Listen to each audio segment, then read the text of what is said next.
How does a community of over 7,000 volunteers spring up in only 2 weeks and manage to start helping hundreds of thousands of people? Hey, I'm Hayley Loren and I'm an engineer speaking to other engineers who are helping in the fight against coronavirus. You've probably seen on the news already that there are shortages of PPE, particularly face shields. Now, the incredible thing is that there are hundreds of thousands, if not millions of people who are helping all across the world to create PPE for frontline workers. Last week, I chatted to Mike Ford, who is an absolute legend. He has basically turned his whole entire home into a face shield production factory, which is nuts.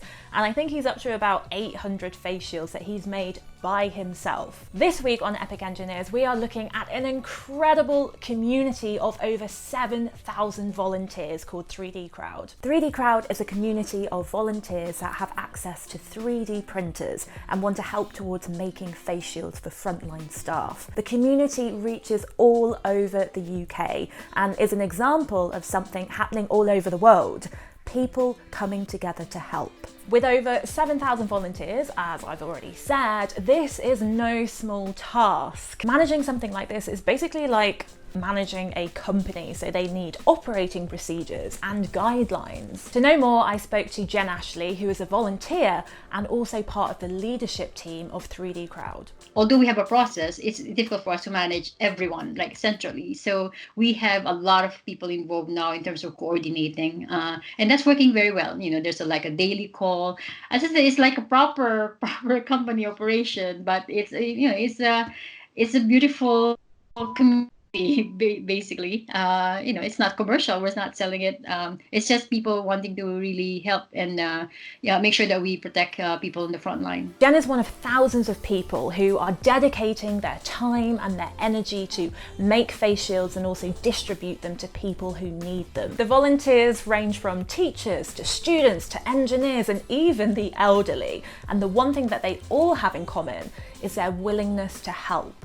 For a size, of a community which is that big, I was expecting a lot of chaos, but no, it's been great actually. Now other volunteers are helping other volunteers in terms of I know as simple as a printer setting or which file do I print or It's been really nice. When 3D Crowd was first started, they thought it would only be going for a short period of time until the government could actually provide the PPE for everybody that needs it. But they're still getting requests because there are still shortages. If these people don't need it, they're not going to request for it. And if they have something as well, in the hospitals or the GPs or care homes where they are, they're not going to ask for it, right? So somehow there's not enough. We had nurses and doctors who's been in tears on the phone because they know at least that their order or their request will be fulfilled. All shields made by 3D Crowd are of the same design, the Prusa RC3. Although the face shields that 3D Crowd are making are helping thousands of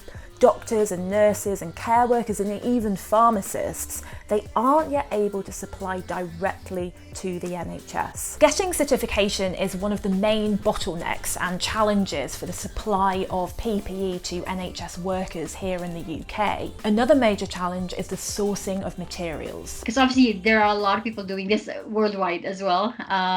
So getting, parts for the device, they have to order, material. So I think that's probably the biggest challenge. Sourcing materials and the distribution of face shields are all major challenges that 3D Crowd and many other face shield providers face.